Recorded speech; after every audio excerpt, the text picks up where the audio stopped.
Price Lord. இயேசு கிறிஸ்துவ நாமத்துக்கு ஸ்தோத்திரம் உண்டாவதாக. இன்றைக்கான வார்த்தை தேவ வார்த்தை எரேமியா 24:6 பாருங்கள். அவர் சொல்கிறார், அவர்களையே இந்த தேசத்திற்கும் திரும்பி வர பண்ணி அவர்களை கட்டுவேன்.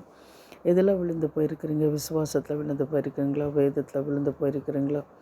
என்ன சரீரத்து பலவீனத்தில் நீங்கள் விழுந்து போயிருக்கிறீங்களா?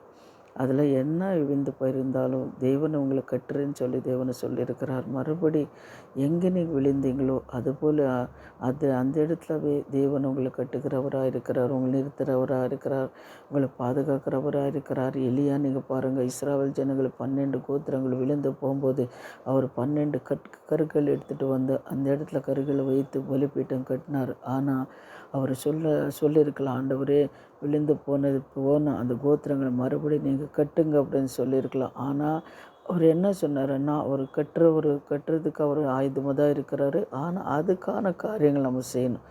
எலியா என்ன பண்ணார்? 12 கற்கள் எடுத்துகிட்டு வந்து அங்கே வைத்து அவர் என்ன பண்ணுறார்? அது மேலே வைக்க வேண்டிய பலி செலுத்துக்கிறதுக்கு என்னென்ன வைக்கணுமோ அதெல்லாம் வைத்து அதுக்கப்புறம் தான் தேவனுக்கு விடும்போது தேவன் என்ன பண்ணார்? வானம் துறந்து அக்னி புறப்பட்டு வந்து பலி பட்சித்து கர்த்தரை தேவன் என்று புரட்சாதி ஜனங்களை அறிந்து கொண்டார்களை நம்ம பார்க்குறோம். அதே போல் தேவ ஜனமே எங்கே நீங்கள் விழுந்த பிறகு போயிருக்கிறீங்களோ அது மறுபடி தேவனை கட்டுகிறவராக இருக்கிறார்.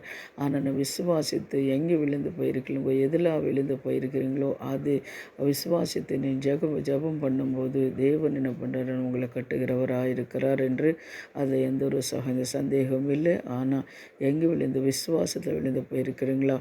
பாருங்கள், வியாதி கஷ்டம் அப்படின்னு சோறுகளெல்லாம் ஏதாவது பலவீனங்களை வந்து சோர்ந்து போயிருக்கிறீங்களா? கடன் பிரச்சனையில் சோர்ந்து போயிருக்கிறீங்களா?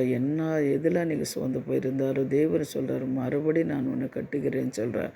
நீங்கள் ஜெபம் பண்ணுங்க, கர்த்தர் உங்களை ஆசீர்வாதி. இப்போ நம்ம ஜெபம் பண்ணலாம். எங்களை அதிகமாக நேசிக்கிற பரலோக பிதாவே, சர்வவல்லமுள்ள தேவனே, ஆமென். ஆண்டவரே, நீர் கொடுத்த அந்த வசனத்தைப்படி கர்த்தாவே அவங்களை மறுபடியும் தேசத்துக்கு கொண்டு வந்து திரும்பி வர பண்ணி அவர்களை கட்டுவேன்னு சொல்லியிருக்கிறீங்க சுவாமி. விழுந்து போயிருக்கிற ஒவ்வொருத்தர் கர்த்தாவே காரியங்களும் கட்டி எழுப்புங்கப்பா. விசுவாசத்தில் விழுந்திருக்கலாம், ஜபத்தில் விழுந்திருக்கலாம் கர்த்தாவே.